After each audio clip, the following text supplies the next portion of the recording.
मुंबईतल्या 99,435 नोंदणीकृत फेरीवाल्यांना QR कोड ओळखपत्र देण्याच्या निर्णयावर मुंबई महापालिकेतल्या सत्ताधारी महायुतीत एकमत नसल्याचं दिसून येतंय।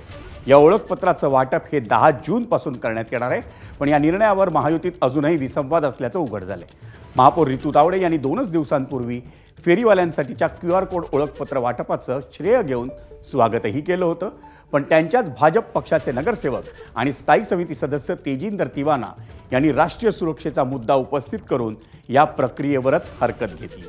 घुसखोर आणि बनावट कागदपत्रांच्या पार्श्वभूमीवर QR कोड ओळखपत्र वाटप धोकादायक ठरू शकतं असा मुद्दा तिवाना यांनी मांडला।